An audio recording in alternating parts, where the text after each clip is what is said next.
Okay, happy Monday, everybody. It is the Monday Monster from Comics Workshop at merrickbennett.com. Thanks to patrons over at the Patreon. And I'll post a link to the Patreon in the comments after the workshop. So you can head on over there if you want to join. So it is Monday Monsters. And we had a question come up just at a drawing session yesterday. How do you draw a perfect monster head every time? So we're going to try that out here. I've got my pencil. I've got pens and markers, I've got an eraser, and I've got some basic drawing paper here. So actually, I think the question was dragon head, but we'll talk monster heads, because one way, if you want to focus on monster heads, a great kind of monster to draw is a sea monster. So I just rough out a little border for my picture. I'm working in pencil to start with, so I can make mistakes and change things. And I'll put a little light on this so you can see what I'm drawing, actually. How about that? All right. So how do you draw a perfect monster head? Well, you know, these things don't just happen. You kind of have to plan them. And as a cartoonist, you come up with quick ways to plan it. So one way to plan it, let's see, to plan a sea monster is to give it some habitat. We'll do two heads here. I'll do one head on this side and another head on this side. I have two approaches I want to try. So one way to get that head just the way it wants to be is to rough out a shape for that head. So let's rough out a round shape on this side. And one of the things we're going to focus on here today, we'll give it, I like to start with a basic shape. We're going to focus on the mouth and getting the shape of that head to look like a real three-dimensional head that can open up a mouth and maybe hold something in that mouth. Gently, of course. All right, so let's think of this as a ball, right? It curves away from you on all sides. It's going to be the round head of the sea monster. So let's give it a mouth. Let's curve in here as if it were the side of a ball curving in. See that? And I'll bring it back. This is going to be a nice big mouth. And you can make it smiling. If you tip it up like that, it's going to be smiling. If you tip it down, like curve it down and give it a corner on the bottom, it's going to be frowning. I'm going to keep mine fairly neutral. I'll just curve it around at the back there. Curve that mouth around. Leave as much jaw as you need. It can be a thick jaw or a thin jaw. But I'm going to follow that the side of that ball back, and I'll kind of curve it into the side like that. And if that looks like a Band-Aid wrapped around your ball, that's a good basic shape to start with, right? So we roughed out a rough basic shape. Our monster's not going to have a ball for a head, but that's the rough basic shape of, say, its skull, and then we're wrapping the head around that. Here's the rough basic shape of the mouth, but watch this. Here, I'm going to curve it back around, and then follow this. I'm going to mirror that curve up. I'll mirror it up, and there's a little space in there. See that? That's not going to be part of the head. That's the open mouth right there. In fact, we can erase that. And you can try lots of different curves, see what works best for your monster shape. But now I have this, doesn't it look like a ball that's opening up, right? You can see it kind of opening up, and you can look right through that mouth. Now let's try putting some monster teeth on. As big and as sharp or round as they need to be. I'm thinking kind of sharp here. Maybe I should open that mouth up a little more so you can see it. I can actually open it more by bringing this top up. Ooh, that looks really nice. And I'll bring this curved side up, and I'll just erase this old mouth. Maybe yours is already open far enough. I needed to open mine up a little more so I could see those teeth. Put some teeth on the top. Now you notice I don't have to ink that line right there. It's kind of nice when these lines cross through each other and keep on going. Helps it look real. The other thing you might notice here is if I can see all the way through this mouth, I could see the teeth on the other side, and that starts to look really cool. Now it looks like something you could climb through, or if you're a little chickadee, you could fly right through it. There is one tooth kind of snaggling out here. I'll get it as well as I can. Monster fangs can be difficult. Maybe I think this top of the mouth would curve around like this, and those other teeth probably are hidden from us. So we just will, unless it's a see-through monster head, we'll just leave those out. And if that looks like a nice monster, deep monster mouth, then that's looking good. It looks like a big ball that's opened up, and you could stick your arm in and it would gently hold your hand for you. Let's see. Let's give it a tongue. We can sort of curl a tongue around the bottom here.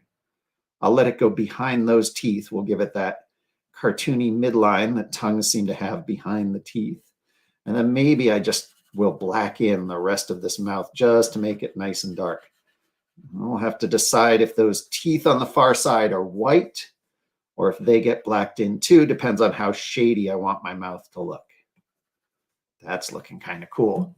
Now I can focus a little more on where the eyes are. You know, if you put your eyes forward, it's going to look maybe a little more, I don't know what that looks like. Oh, that could look like kind of worm-like if I bring the neck around this way.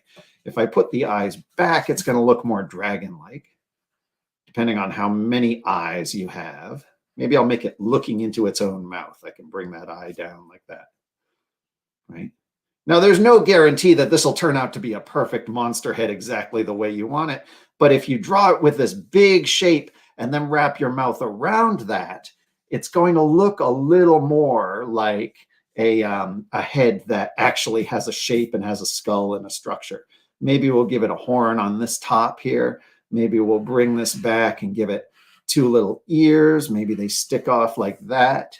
Maybe they have a little monster webbing off the ears. And maybe we bring the neck around and tuck it behind that wave.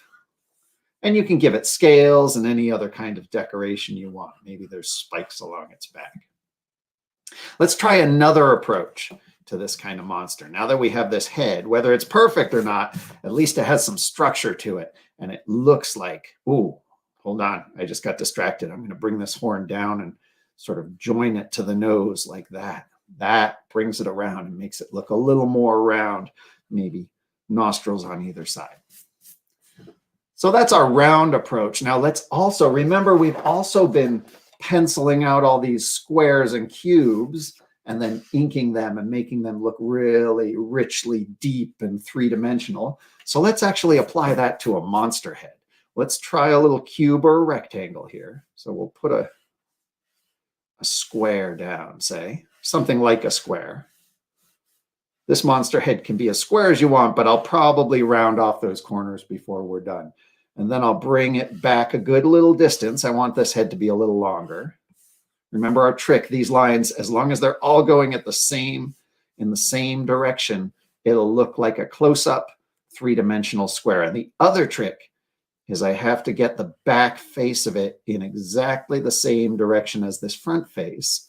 So I get it into my hand going back and forth, and I take that over here and I trace it back along there.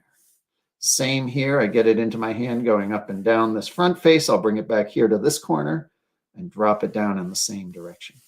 You know, there's little tricks you can do too. Like, what is that trick? You can put a finger on this line and then trace with that finger to get exactly, you can feel that this, you can see that this finger is along the line and you can feel that this line's going in exactly the same direction. All sorts of little tricks like that. But that's going to be our boxy monster head. Maybe we'll drop the neck down from the back, sort of like this one, as if the head comes up and then bends forward. So let's just find the back of this square, so of this cube. So here's our front face. I'm going to do sort of invisible light lines dropping down in the same direction in the back. Here's our back top. Now the back bottom is going to go along here from corner to corner, connecting those corners. And that should leave us with a back side. This is the bottom side here. So the back bottom side will go back and should connect about with that corner. So there's the unseen face of that cube. Again, unless you have a transparent monster, you probably won't draw those lines, but we can bring the neck down. Oh, that's a thick neck. This is a huge sea monster. Now let's wrap a mouth across this front. Let's say the mouth goes from this high, the open mouth, down to this high. See that across the front of the cube, right? There won't actually be any cube connecting that. That's and no cube and no line connecting that here. That's like the front nose and the front chin. And then I'll bring on the same angle as these sides here, I'll bring back that mouth as far as it needs to go. And maybe I'll just kind of round it off and connect them like that. Ooh, that's looking kind of cool. Maybe I need to make the back of the head a little more round, right? Still the same cube shape ultimately, but it's going to be a little more monstrous if I round it out a little. And let's bring the back of this mouth So it's going to go in the same direction as all these lines going back. So we'll bring it back at the same angle.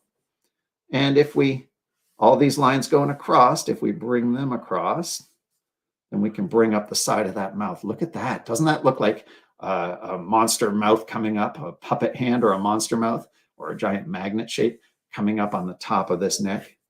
Now I can go through and I can round that off a little bit. And maybe I'll bring some eyes up here. Maybe I'll round it off for nostrils on the corners here. But that cube kind of guides me. I want that chin to be definitely rounded off.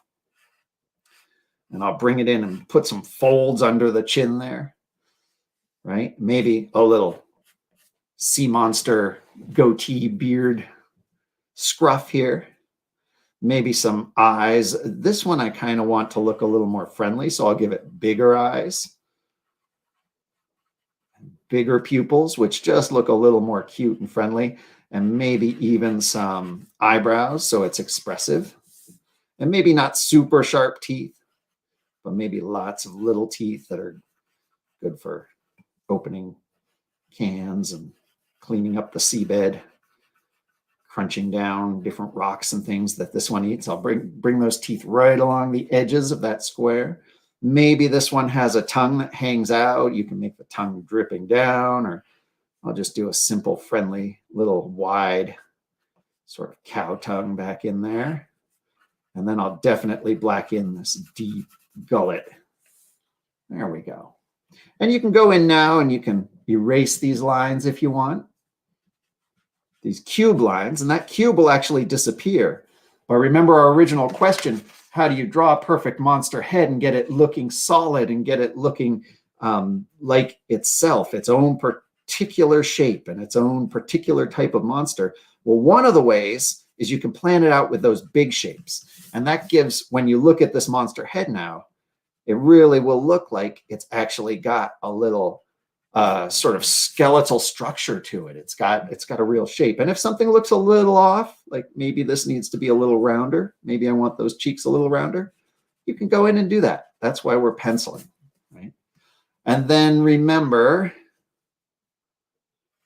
let's see, let's add in, we've got other ends to these monsters. So maybe we'll make a monster tail coming out of the waves. Let's just try this. Remember our knots. Let's just try bringing it through this mouth